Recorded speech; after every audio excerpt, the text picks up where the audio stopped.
Привет всем! В сегодняшнем видео мы открываем новый проект, в котором будем рассказывать вам не про заброшки, к которым вы уже привыкли, а просто про интересные необычные места, их не менее колоритных владельцев. Nous allons vous faire aujourd'hui le portrait de Léo van der Leek. Il a 24 ans, c'est un artiste sculpteur mais aussi un voyageur. Et ses parents sont exactement dans le même univers que lui. On a été très touchés par leur histoire et on voulait partager ça avec vous. С Лео мы познакомились благодаря нашему общему увлечению заброшенными местами.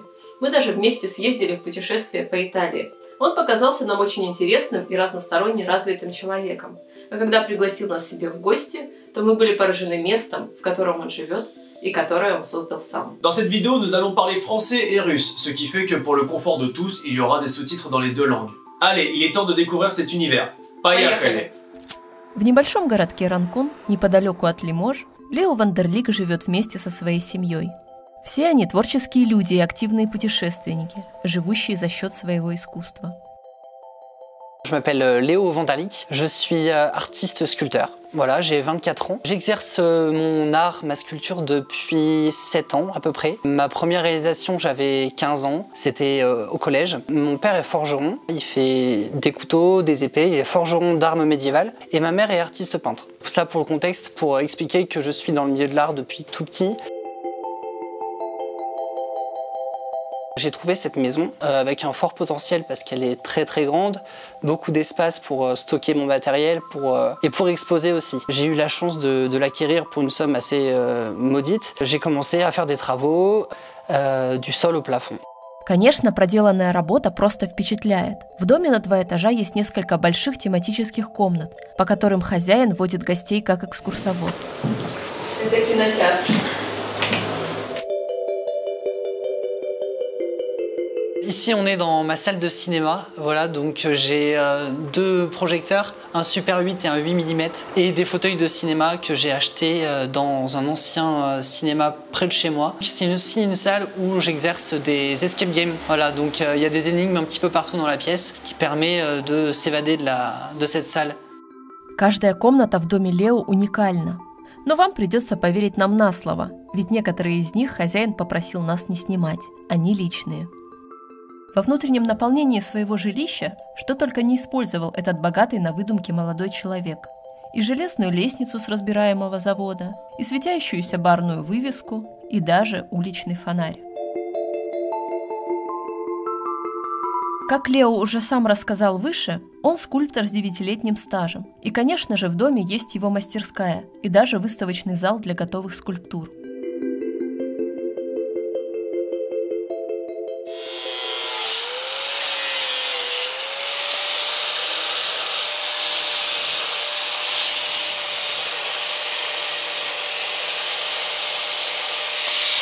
Donc là, c'est ma galerie. Il y a les sculptures qui sont temporairement, avant d'être en exposition, elles sont positionnées ici. Стиль, в котором работает артист, также ярок и оригинален, как и он сам. Это стимпанк. Стимпанк – это жанр научной фантастики, в котором сочетаются технологии и эстетический дизайн, вдохновленный промышленным паровым оборудованием XIX века и викторианской Англии. Возникшее изначально в 1980-х годах как литературное течение в противовес киберпанку, постепенно оно выросло в стиль искусства, культурное движение и субкультуру. Как правило, стимпанк подразумевает альтернативный вариант развития человечества, в совершенстве освоившего механику и технологии паровых машин, с выраженной общей стилизацией под эпоху викторианской Англии. J'ai découvert le steampunk il y a 6 ans, voilà, sur une convention historique et fantastique. Toutes mes pièces, je les achète individuellement ou en lot sur des brocantes, vide-grenier. Souvent, j'ai une idée de base de ce que je veux faire, donc soit si c'est un moyen de transport ou un animal précis. Donc je dessine pas, c'est tout dans ma tête. Je vais juste positionner mes objets les uns avec les autres et ça va se construire de cette manière-là.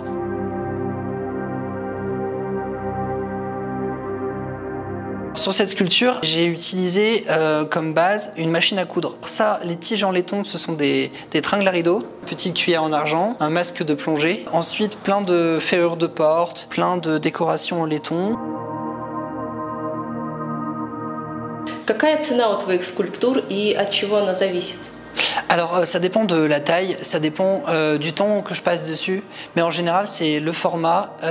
Par exemple une pièce comme ça, je dois passer une bonne grosse semaine et c'est une pièce qui peut atteindre jusqu'à 900 €.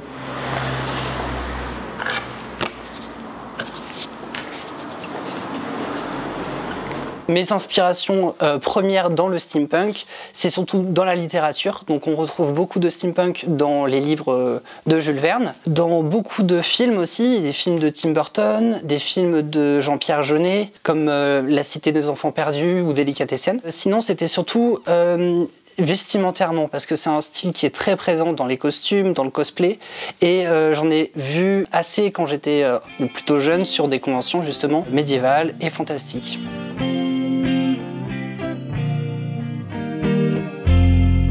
Когда сейчас вы видите дом Léo, то даже не можете себе представить, что изначально он был вот таким.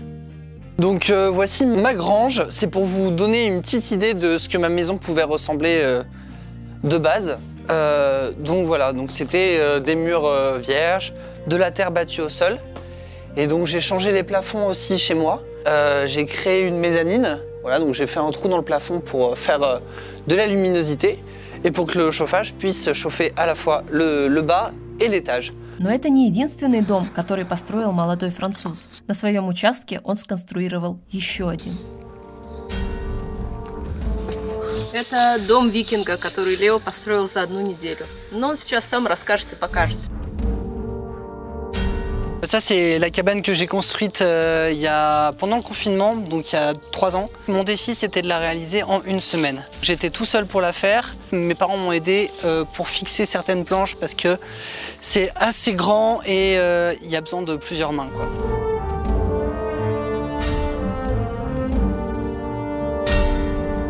Tu me disais c'est une inspiration viking de base, c'est ça? C'est ça, en fait j'ai regardé la série Viking et pour rentabiliser mon temps que j'ai passé devant l'écran, je me suis dit il faut que ce soit utile, donc j'ai décidé de la créer sur un coup de tête, sans aucun plan. J'ai vraiment fait tout de tête et comme je l'imaginais.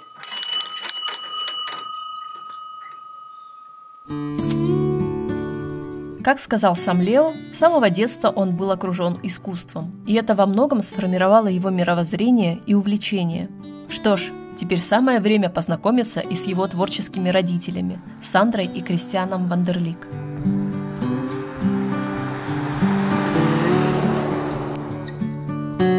Comment on s'est rencontrés, vous ayez tellement longtemps hein? Il y a 36 ans. Et l'art est venu petit à petit, en fait, avec la rencontre d'autres artistes dans des salons, dans des expositions où Christian montrait ses œuvres luminaires en pâte de verre et fer forgé.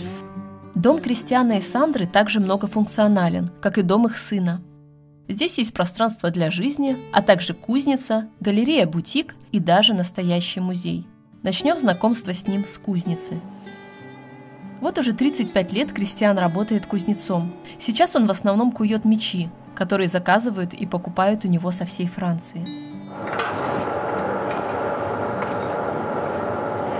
Je prends une boulette de papier, journal, je mets le charbon dessus, et puis Ça part.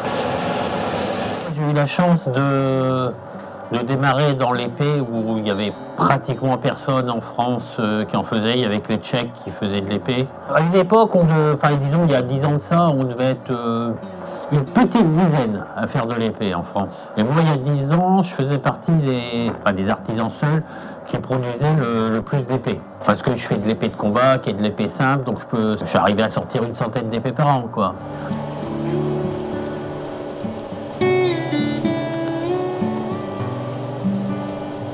Il y a une série qui s'est tournée, Capitaine Marlowe, qui s'est tournée à la forge, justement parce qu'ils avaient besoin d'un forgeron pour former des acteurs qui allaient forger, et ils avaient besoin d'un local, le local leur a plu, la maison leur a plu, donc ils ont pris aussi la maison, et en fait une grosse partie de ce morceau de série se passe chez nous, à Rancombe. Papa, à chaque fois qu'il a des clients qui disent que son épée est trop lourde, papa il me donne l'épée dans mes mains. C'est quand t'étais tout petit? Oui, quand j'étais petit. Et il me dit, bah, vas-y, montre ce que tu fais avec une épée. Et j'étais tout le temps là à jongler avec. Et les clients, ils étaient stupéfaits, et papa était hyper fier. С другой стороны дома находится галерея. и по совместительству семейный бутик. La galerie a ouvert, il me semble, il y a 6 ans. On a acheté il y a 10 ans et comme c'était une grange, c'était un chai et on l'a entièrement aménagé pour en faire ce lieu d'art. Je vous présente les vaches qui n'ont pas encore de prénom. C'est un projet associatif. Ces 2 œuvres vont être à l'entrée de notre village. Ça va donner de la gaieté. J'ai vraiment eu un grand plaisir à faire ces 2 bestioles. J'ai un univers extrêmement coloré depuis 30 ans, qui sont des souvenirs, des flashs, d'images, de rencontres qu'on a pu faire en traversant notamment l'Afrique. Voilà, on a beaucoup voyagé du Maghreb à l'Afrique noire, beaucoup de temps dans le Sahara, avec des couleurs très très chaudes et les couleurs des vêtements que j'ai pu voir porter par les gens en Afrique noire m'a beaucoup inspirée. В галерее владельцы организовали настоящий бутик. Здесь выставлены не только картины Сандры и расписанную ею скульптуры, которые при желании может приобрести любой желающий, но и некоторые из работ Лео. Также здесь можно приобрести чудесные украшения, которые создает его девушка, мед, которым занимается вся семья, и изделия из керамики, которые делает тетя. Словом, чего тут только нет. А на 2-м этаже Лео и его семья организовали настоящий музей, экспонаты для которого они собирали долгие годы во время своих многочисленных путешествий по Африке. Je voyage depuis ma naissance puisque je suis né en Afrique, je suis né au Bénin. Avec mes parents, on a traversé toute l'Afrique de l'Ouest. En partant de France jusqu'au Bénin, nous y allions en véhicule, en voiture, en camion, en 4x4. On a fait presque 6 ou 7 fois l'aller-retour. Qu'est-ce qui t'a attaché là-bas, clairement, en Afrique, particulièrement? Bon, bah, c'est le côté aventure. Hein. Parce que le but, de toute façon, c'était d'y aller. C'est pas de prendre l'avion et d'arriver là-bas. C'était d'y aller par ses propres moyens. Alors, on y est allé en sac à dos aussi la première fois. On a traîné les trains, les taxis brousse. Après, on y est allé avec des petites motos. On a traversé le désert avec des petites motos. Nous avons ramassé, et surtout Léo, il fouillait presque dans les tas d'ordures pour ramasser des petites pierres, des petits fossiles, des petits morceaux de bois qui semblaient anodins. On a accumulé ça pendant des années. Et quand on est rentré, Léo nous a dit sur la route, avec tous les objets qu'on a accumulés pendant des années, qui étaient dans des malles, dans des caisses, Léo a proposé, on va faire un musée pour pouvoir partager.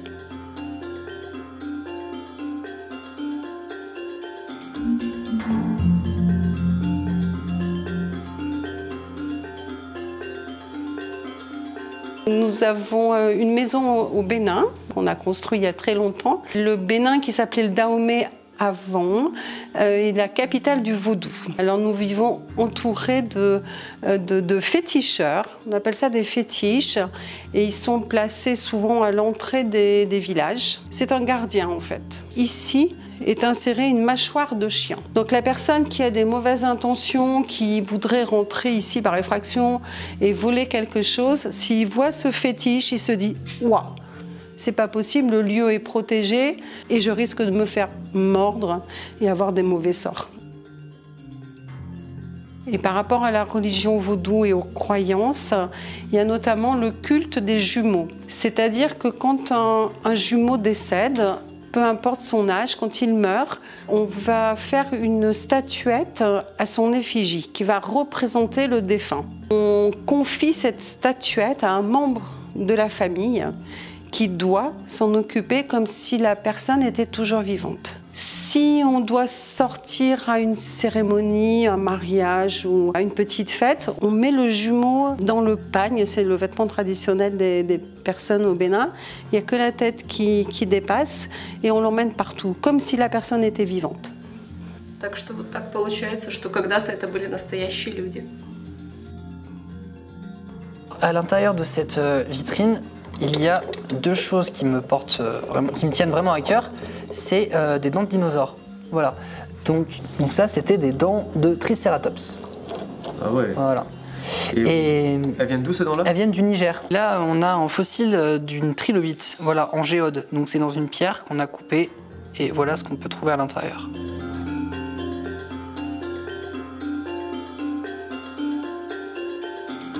Как сказала семья Вандерлик, они проделывали путешествия по Африке на машине 6 раз. Позже, когда обстановка в Африке ухудшилась и путешествовать таким образом стало опасно, они все равно возвращались в Бенин каждый год, но делали это уже на самолете. А о том, как раньше проходили их путешествия на машине, сейчас расскажет Léo. On avait deux trajets possibles. Soit on passait par l'Algérie, donc on prenait le ferry à Marseille, de Marseille à Alger. Ensuite on traversait le Sahara jusqu'à descendre jusqu'au Niger, voilà. Et après on arrivait par le nord Bénin.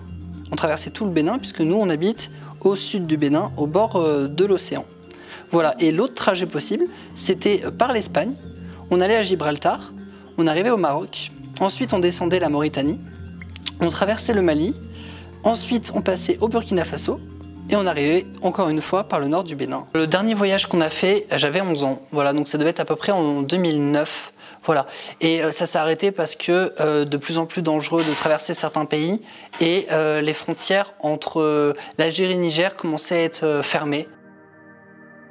Parmi les pays que vous avez vus là-bas, en plus du Bénin, c'est lequel qui est pour vous le plus intéressant, le plus impactant ou qui vous a marqué? Algérie, ouais. On est tous les deux d'accord là-dessus. C'est un pays fabuleux, c'est des gens qui sont fabuleux. Ouais. Bah, de toute façon, il y a tout en Algérie. Au niveau paysage, de toute façon, on va de la mer à la montagne, au désert. Et puis les Algériens sont des gens très, très, très accueillants. То, что создала эта чудесная семья, уже удивительно. Но какие у них планы на будущее?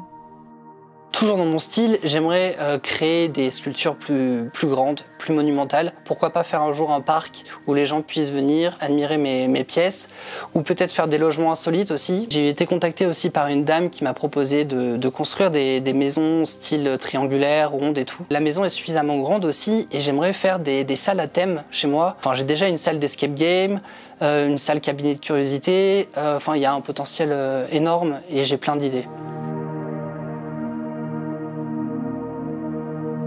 Вот такое интересное место мы сегодня посетили, и с такими интересными людьми мы вас познакомили.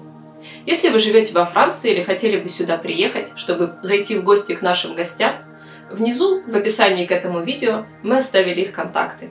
Также вы можете с ними связаться, если захотите приобрести что-то из их галереи. Надеемся, этот эпизод вам понравился. Если это так, то обязательно ставьте ему лайк и пишите какие-нибудь комментарии. Bien sûr, abonnez-vous à cette chaîne si ce n'est pas encore fait. Et si vous avez des idées de portraits de gens à réaliser, veuillez nous les écrire en commentaire et nous on fera le nécessaire pour que cela se réalise. Давайте, увидимся в новых видео. Пока!